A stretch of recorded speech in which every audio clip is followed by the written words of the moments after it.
Hey YouTube, and thank you for watching Junkworks DIY Garage. Well, I'm in the middle of trying to take the, well, not in the middle. I took the hood off in another video. That wasn't much of a video because my hood is going to be completely different than most everybody else's out there if you have the same tractor. But the reason I took the hood off was so I can get to this, and the reason I need to get this off is because it's leaking like a sieve.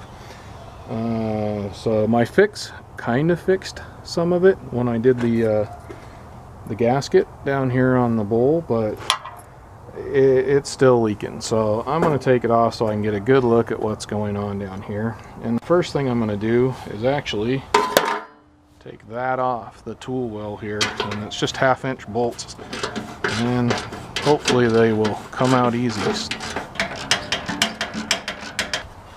I need a wrench on the other side in there.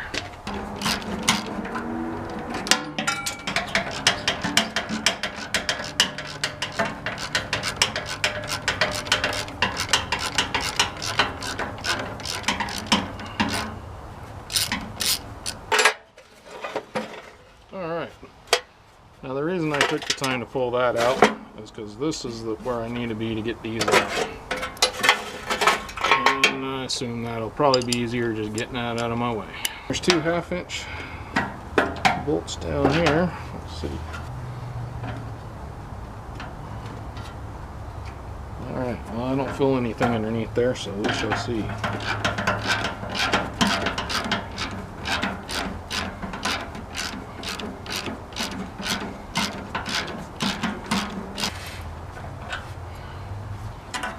And there's a little thing with a rubber gasket on it. Probably keep that around. Starting to get a little dark out here, so hopefully you guys can still see things. But down here by the bowl, there's a hard line that needs unscrewed that goes over to the carburetor. And I'm assuming that's probably 1/2 inch too. I'm thinking I'm going to go ahead and take this bowl off again. I did that in another video, so you can go watch that one if you want to look at that. I'm on the right hand side of the tractor now, and I am going to take the fuel line off right at the carburetor here. I decided that would be easier than reaching up underneath there, and I think I want to redo this anyway. And it looks like I'll be able to lift the tank up with this attached to it, so I'm just going to take it off here where it's easy to get to. Mine is a 7/16.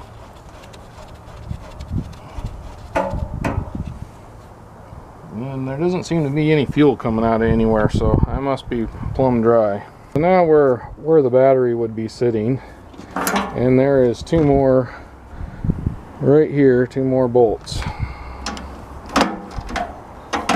And I'm hoping this is, I think this is all there is holding this thing up here.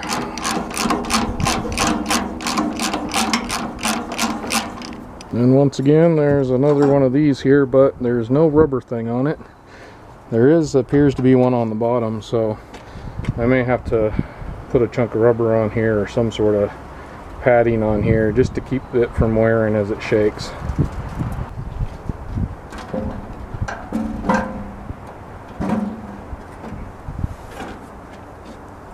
I'm gonna straighten this out.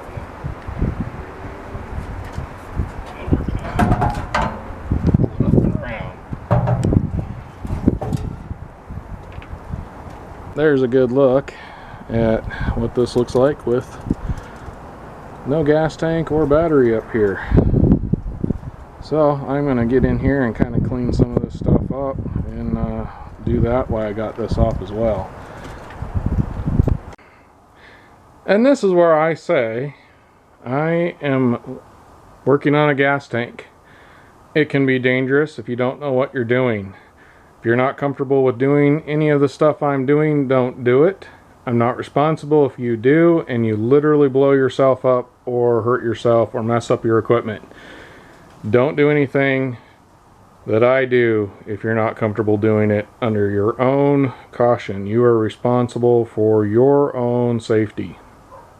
When I was trying to take this off with the 7/16 right here, it just wanted to turn here. And this is stuck, so this wouldn't turn. So In fact, I don't even need to take it off. That's how much it was stuck, is it was just turning that one. So we're gonna take that off for now.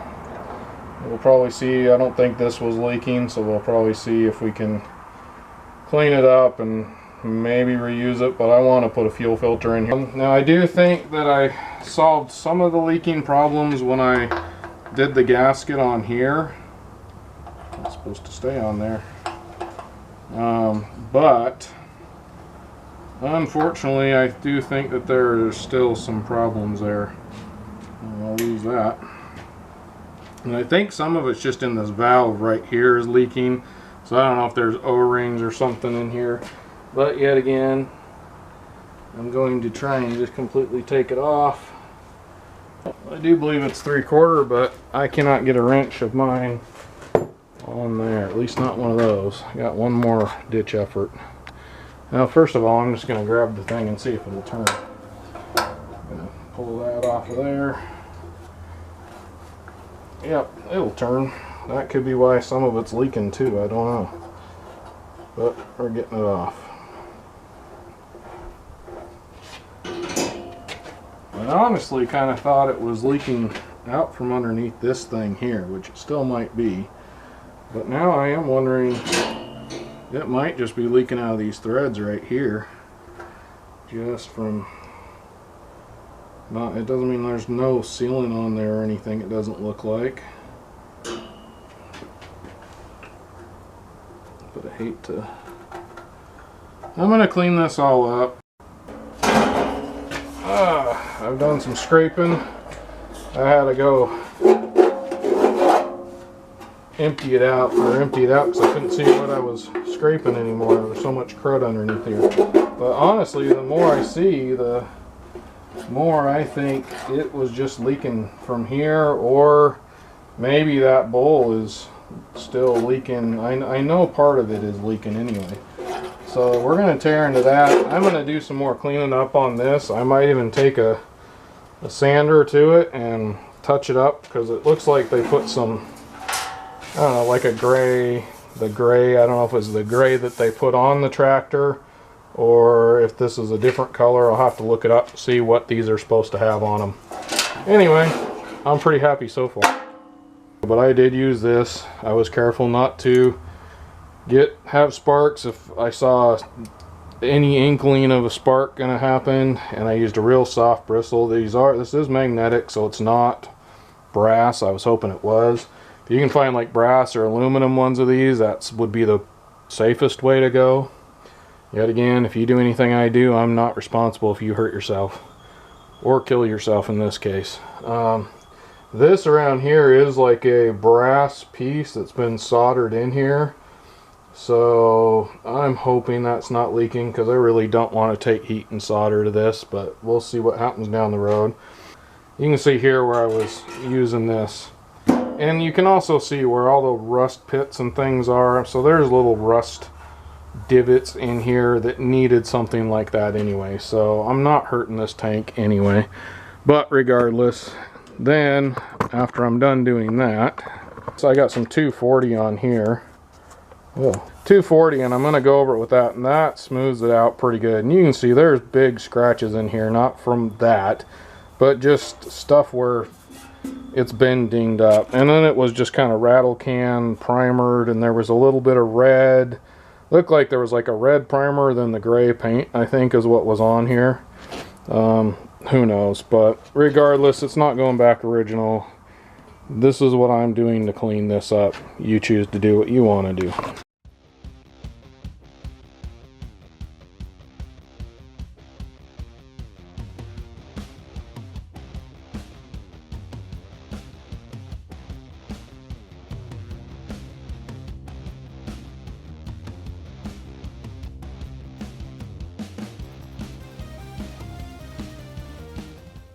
Well, as you can see, I have this hanging here, getting ready to paint on it. First thing I need to do is take some isopropyl alcohol and clean it up. Wax and grease remover, whatever you want to use to clean it up.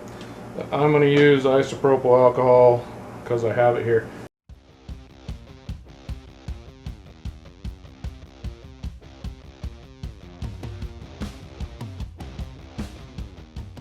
that was just kind of a first wipe down. Obviously that's way too dirty to leave it that way. I'm going to wipe this down several times until it comes out fairly clean. Well, you may notice I hung this differently, just so I can kind of get around it a little bit better. I've cleaned it off and I'm going to start spraying it. I'm just going to rattle can primer. I actually have several primers. Put this one up here to warm up. I'm using Rust-Oleum Professional Primer. Says it'll work on bare metal and all, so that's what I'm going to use for the first coat. I got some filler primers. I don't know if I'm going to bother wasting those on this right now. Right now, rust protection. That's mainly what I'm worried about.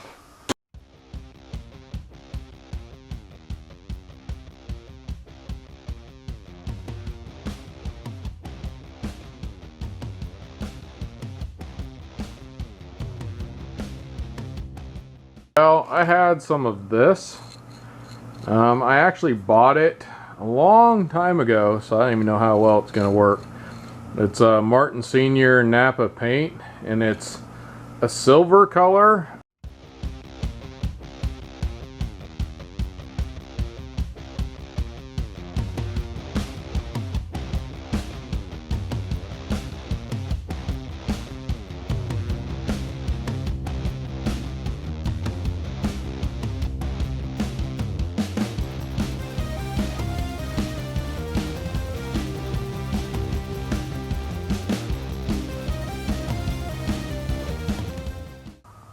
Well, YouTube, as you can see, I have my truck up on my lift now, and in order to do that, I took that tank off, and I thought I gave it enough time to dry, but I set it here on top of this, and as you can see, unfortunately, some of the imprint of that got into the paint job.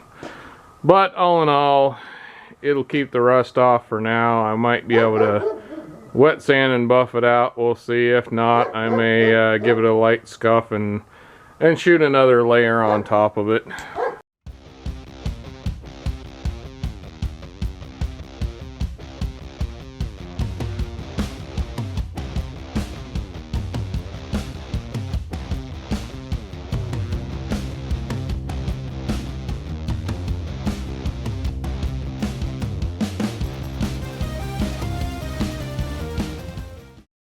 So in the midst of the dog barking, I brought it back inside. Hopefully you were able to see kind of what it looks like. Unfortunately, that's what happens when you touch it too soon or lay it on top of something too soon. You wind up with the imprints of it going into the soft paint. But when it's all said and done, I'm just going to basically do the same thing one more time over the top of all this. Like I said, if I can't, maybe buff it out, or I may just leave it, just because right now I'm just trying to keep the rust down. It is going to be worked on and painted differently at some point again, and you'll probably see those videos as well. So if you enjoy these tractor videos, go to my channel. Go check out my playlist on George, which is the name of this tractor. And you'll probably see some updates of this being put back on, but I got a few more things I need to do before I can put it on. So go enjoy those videos, as well as the many other videos I have on my channel. My playlist is the best way to look for those. I got a lot of DIY handyman stuff, as well as mechanical stuff, as well as some scrapping and a few other things. So hopefully you enjoy some of those. Please rate, comment, and subscribe. Thanks for watching Junkworks DIY Garage, where I'm proud to say I'm a jack of all and master of none. You all have a good one.